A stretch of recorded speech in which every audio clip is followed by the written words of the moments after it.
গত ৪ মে ২৩৪ আসনের তামিলনাড়ু বিধানসভা নির্বাচনের ফল প্রকাশ হয়, যেখানে ১০৮টি আসনে জয়লাভ করলেও সংখ্যাগরিষ্ঠতা না পাওয়ায় সরকার গঠন করতে পারছে না টিভিকে।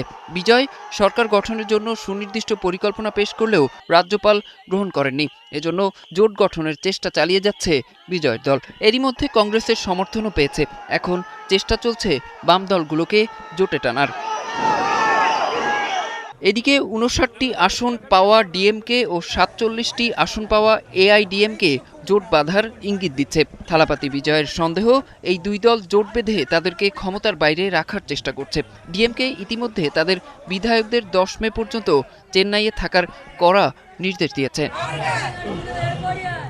দীর্ঘদিনের প্রধান দুই প্রতিদ্বন্দ্বীর এমন পরিকল্পনায় চটেছেন নবনির্বাচিত টিভিকে।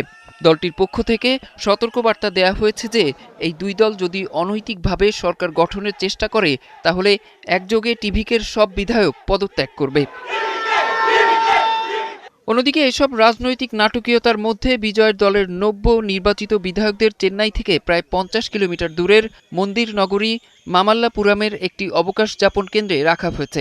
এর লক্ষ্য হল তারা যেন অন্য রাজনৈতিক দলের সঙ্গে যোগাযোগ না করতে পারেন। যদি দলটি ১১৮ বিধায়কের সমর্থন দেখাতে না পারে তাহলে রাজ্যপাল নতুন বিধানসভা স্থগিত করে কেন্দ্রের কাছে রাষ্ট্রপতি শাসনের সুপারিশ জানাতে পারেন।